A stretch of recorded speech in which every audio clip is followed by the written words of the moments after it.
Hi friends, this is Bani and welcome to my channel. বন্ধুরা, আজকে আমি তোমাদের জন্য কিছু ইংলিশ ওয়ার্ডস নিয়ে এসেছি। দেখো, ইংরেজিতে কথা বলার জন্য ইংরেজি ওয়ার্ডস জানা খুবই দরকার। শব্দ না জানলে তোমরা ইংরেজি বলবে কি করে? আর আজকে আমি তোমাদের জন্য কিছু অ্যাডভান্সড ওয়ার্ডস নিয়ে এসেছি। দেখো, আমরা প্রায় বলে থাকি very tasty, very creative, very different, very risky. এই ভেরি ওয়ার্ডগুলোর পরিবর্তে আমরা আজ কিছু অ্যাডভান্সড ওয়ার্ড শিখতে চলেছি, যে ওয়ার্ডগুলোকে তোমরা সেন্টেন্সে ব্যবহার করলে তোমাদের কনভারসেশনটা অনেকটাই অ্যাডভান্সড হয়ে যাবে।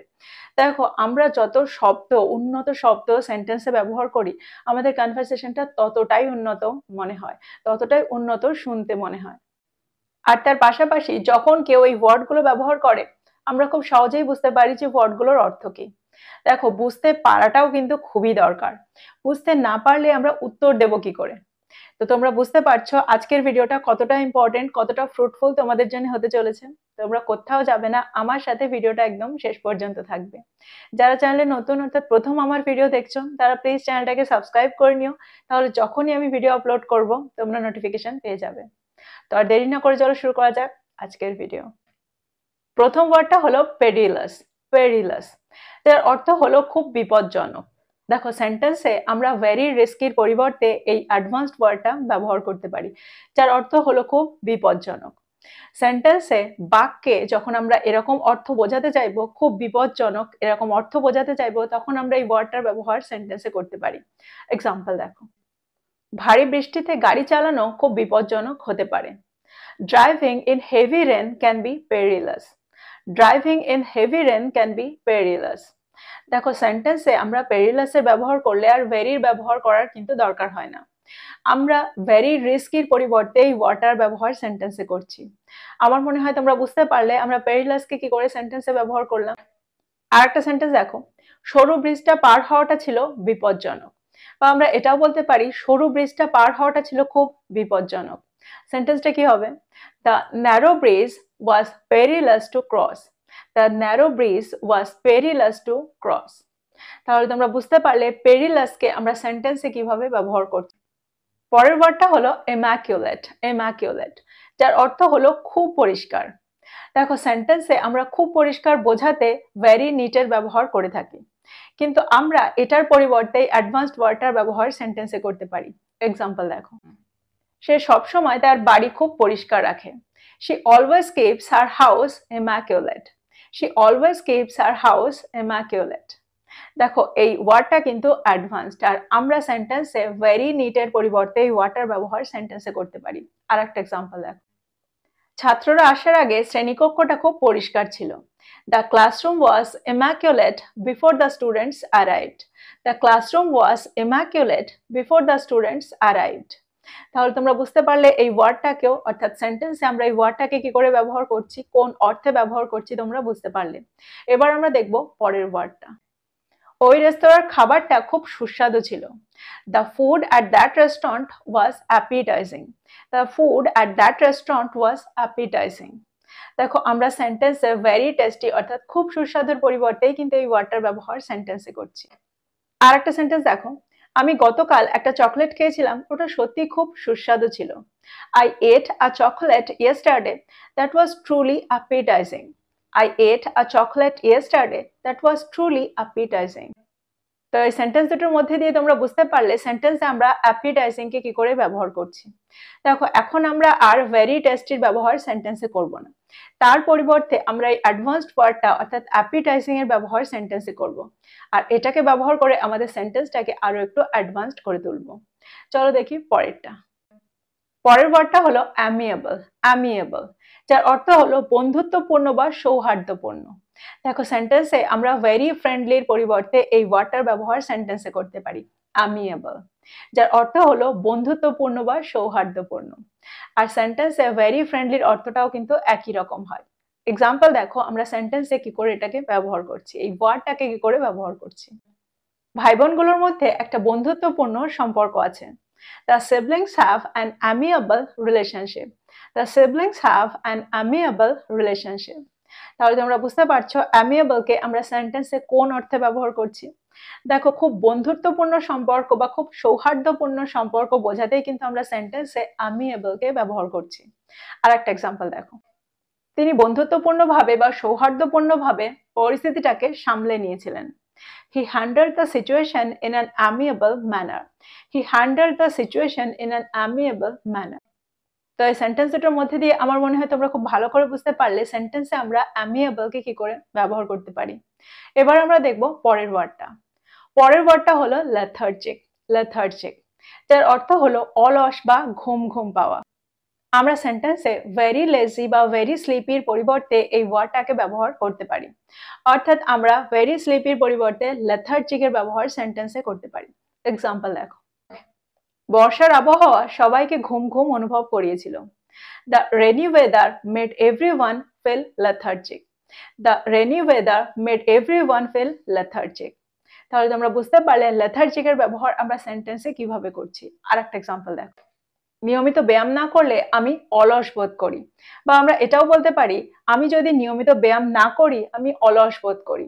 সেন্টেন্সটা কি হবে? I feel lethargic if I don't exercise regularly.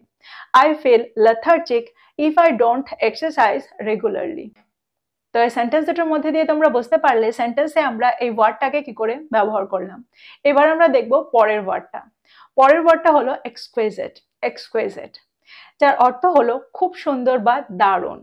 দেখো সেন্টেন্সে আমরা ভেরি বিউটিফুল এর পরিবর্তে এই ওয়ার্ডটাকে ব্যবহার করতে পারি। যখন আমরা বোঝাতে চাইবো যে খুব সুন্দর বা খুব দারুণ, তখন আমরা এই ওয়ার্ডটার ব্যবহার সেন্টেন্সে করতে পারি এক্সকুইজিট। এক্সাম্পল দেখো, বাগানটা খুব সুন্দর সুন্দর ফুলে ভরা ছিল। The garden was filled with exquisite flowers. The garden was filled with exquisite flowers. তাহলে তোমরা বুঝতে পারলে এই ওয়ার্ডটাকে আমরা কোন অর্থে ব্যবহার করছি। দেখো সেন্টেন্সে যখন আমাদের খুব সুন্দর বোঝাতে হবে তখন আমরা এই ওয়ার্ডটার ব্যবহার সেন্টেন্সে করতে পারি। আর একটা সেন্টেন্স দেখো, সে পার্টিতে খুব সুন্দর একটা পোশাক পরেছিল। She wore an exquisite dress to the party. She wore an exquisite dress to the party. তাহলে তোমরা বুঝতে পারলে এই ওয়ার্ডটাকে আমরা সেন্টেন্সে কি করে ব্যবহার করলাম। আমার মনে হয় এই সেন্টেন্স দুটো খুব সহজ ছিল, যে সেন্টেন্স দুটোর মধ্যে দিয়ে তোমরা খুব সহজে এই ওয়ার্ডটার ব্যবহার বুঝতে পারলে। এবার আমরা দেখব পরের ওয়ার্ডটা। পরের ওয়ার্ডটা হলো ইউফোরিক। ইউফোরিক, যার অর্থ হলো প্রচন্ড খুশি। অর্থাৎ আমরা সেন্টেন্সে এক্সট্রিমলি হ্যাপির পরিবর্তে এই ওয়ার্ডটাকে ব্যবহার করতে পারি, যার অর্থ হলো উচ্ছ্বাসিত বা প্রচন্ড খুশি। এক্সাম্পল দেখো, সুসংবাদটা পাওয়ার পরে সে খুব খুশি হয়েছিল।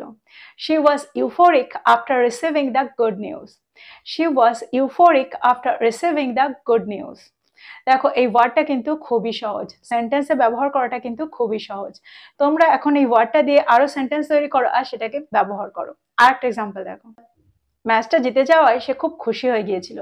বা আমরা এটাও বলতে পারি ম্যাচটা জিতে যাওয়ায় সে উচ্ছ্বাসিত হয়ে গিয়েছিল। সেন্টেন্সটা কি হবে? He was euphoric to win the match. He was euphoric to win the match. তাহলে তোমরা এই ওয়ার্ডটার ব্যবহার সেন্টেন্সে বুঝতে পারলে। এবার আমরা দেখব অন্য আরেকটা ওয়ার্ড। পরের ওয়ার্ডটা হলো এক্সস্টেড। এক্সস্টেড, যার অর্থ হলো খুব ক্লান্ত। দেখো আমরা সেন্টেন্সে ভেরি টায়ার্ড এর পরিবর্তে এই ওয়ার্ডটার ব্যবহার করতে পারি। এক্সাম্পল দেখো, আরো ভালো করে বুঝতে পারবে। সারাদিন কাজ করার পরে আমি ক্লান্ত বোধ করি। I feel exhausted after a long day at work. I feel exhausted after a long day at work.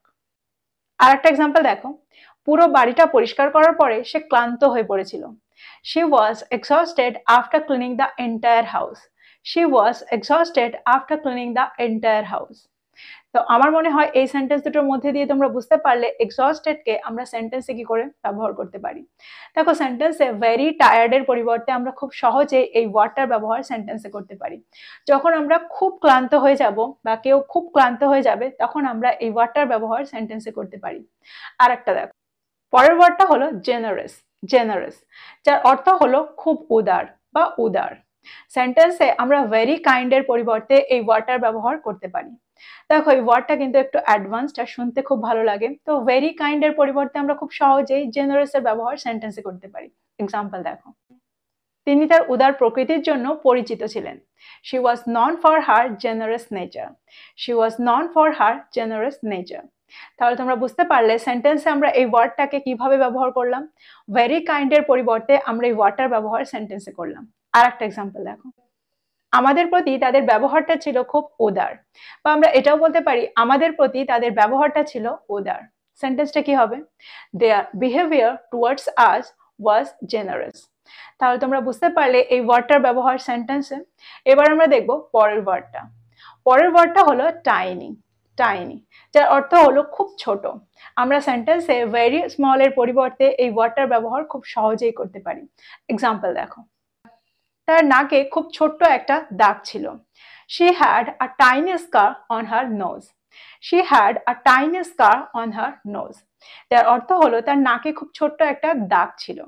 দেখো সেন্টেন্সে স্কারের অর্থ হলো দাগ। আর একটা এক্সাম্পল দেখো, আকাশ থেকে ছোট্ট এক ফোঁটা বৃষ্টি পড়েছিল। A tiny drop of rain fell from the sky. A tiny drop of rain fell from the sky. তাহলে তোমরা বুঝতে পারলে টাইনির অর্থ। দেখো সেন্টেন্সে যখন খুব ছোট্ট কিছু বোঝাতে চাই তখন আমরা ভেরি স্মল এর পরিবর্তে টাইনির ব্যবহার করতে পারি। এবার আমরা দেখব পরের ওয়ার্ডটা। পরের ওয়ার্ডটা হলো ইনোভেটিভ। ইনোভেটিভ, যার অর্থ হলো উদ্ভাবনী। দেখো সেন্টেন্সে আমরা ভেরি ক্রিয়েটিভ এর পরিবর্তে এই ওয়ার্ডটার ব্যবহার করতে পারি। এক্সাম্পল দেখো, উদ্ভাবনী সমাধানটি একটা জটিল সমস্যার সমাধান করেছিল। The innovative solution solved a complex problem. The innovative solution solved a complex problem. প্রকল্পটির সাফল্যের জন্য একটা উদ্ভাবনী সমাধান প্রয়োজন। The project requires an innovative solution to success. The project requires an innovative solution to success. তো আমার মনে হয় এই সেন্টেন্স দুটোর মধ্যে দিয়ে তোমরা বুঝতে পারলে সেন্টেন্সে আমরা ইনোভেটিভকে কি করে ব্যবহার করছি। তো এই ছিল কিছু ওয়ার্ড যেগুলোকে আমরা ভেরির পরিবর্তে ব্যবহার করতে পারি আর যেগুলো বেশ অ্যাডভান্সড। তো প্রত্যেকটা ওয়ার্ডকে নোট ডাউন করো আর সেগুলো দিয়ে সেন্টেন্স তৈরি করো। তো আজকের ভিডিওটা এই পর্যন্তই। ভিডিওটা ভালো লাগলে লাইক করতে ভুলে যেও না, বন্ধুদেরকে শেয়ার করো যারা ইংরেজি শিখছে। So this is all about today. I will be back with another video. Till then, take care. Thank you for watching this video. Bye bye.